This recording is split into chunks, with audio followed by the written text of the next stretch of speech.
para discutirmos enquanto analisamos as 2 semanas desde o início da guerra. A campanha militar contra o Irã foca cada vez mais na infraestrutura econômica e na principal fonte de petróleo do país. Mas com esses ataques surge uma questão estratégica ainda maior. Se o objetivo de Washington e Jerusalém é, em última análise, enfraquecer ou até mesmo mudar o regime. O que ocorre se os recursos que um futuro governo usaria para a reconstrução estão sendo destruídos?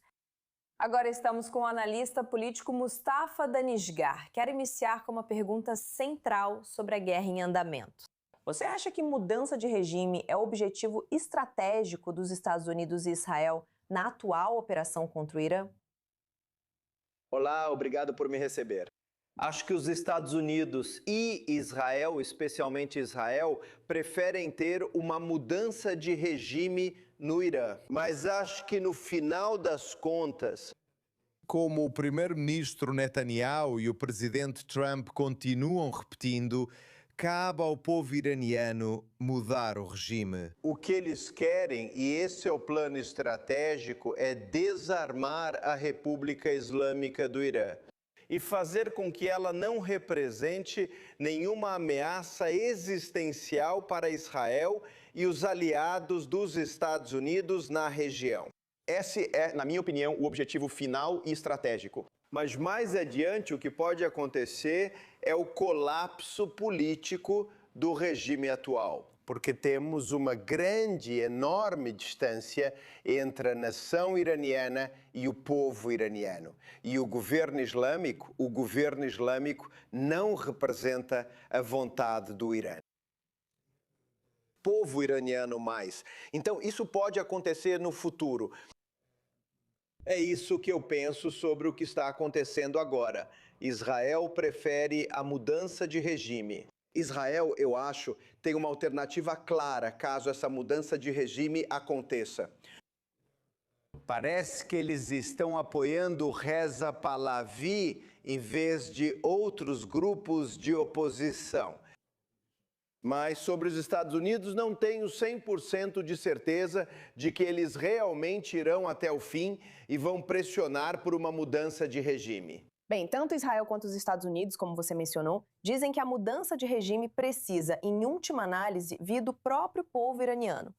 Mas, para que isso aconteça, seria necessário algum tipo de força armada, mesmo que fossem grupos armados de minorias étnicas dentro do Irã, para realmente entrar e finalmente derrubar o regime. E se esse for o caso, o que aconteceria então? Para o próprio povo iraniano? Acho que estamos diante de uma situação única quando falamos sobre o regime iraniano. Acho que no caso do Irã, embora seja muito raro que uma mudança de regime aconteça apenas com base em uma campanha aérea, e nós precisamos. Historicamente, podemos ver que são necessárias tropas em terra. Mas no caso do Irã, o problema é envolver grupos armados. Grupos minoritários, especialmente grupos étnicos, podem gerar preocupação entre o povo iraniano sobre separatismo, especialmente para aqueles iranianos de classe média que têm uma preocupação histórica com a integridade territorial do Irã.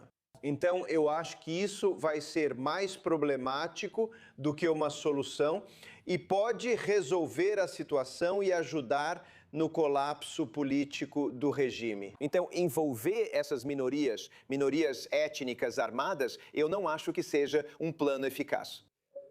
Em vez de envolver os manifestantes que eles conseguiram, eles só se levantaram em 8 e 9 de janeiro, 2 meses atrás, há 60 dias. Então, eu acho que contar com as pessoas e manifestantes e o povo iraniano para que eles possam ir às ruas a qualquer momento, enfraquecendo o aparato repressivo do regime. As forças de segurança do regime podem ajudar mais do que o uso de grupos armados, como você mencionou, as minorias armadas, grupos étnicos. Mas como esses manifestantes poderiam realmente ir às ruas para combater o regime se eles mesmos não estão armados? Porque, como você mencionou, no início de janeiro, o que vimos foi mais de 30 mil manifestantes assassinados, mortos, assassinados pelo regime. Então, como esses manifestantes podem ter alguma chance, mesmo que o regime esteja menos poderoso agora? Devido aos ataques dos Estados Unidos e de Israel, mesmo sem vantagem, como esses manifestantes poderiam reagir? Na verdade, o que está acontecendo agora, sabemos que nos últimos 14 dias, os Estados Unidos e Israel, além dos alvos militares, estavam mirando o aparato repressivo do regime. Então, o aparato repressivo do regime agora está mais fraco do que em qualquer outro momento.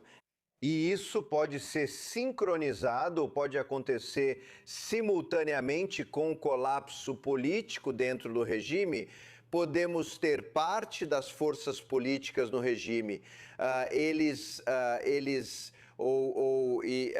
além do segmento de segurança do regime, eles podem abaixar as armas, colocar no chão e se render ao povo e colaborar com a revolução, colaborar com os líderes da revolta ou com o líder da transição, ponto final, que é Reza Pahlavi. Então é nisso que podemos confiar.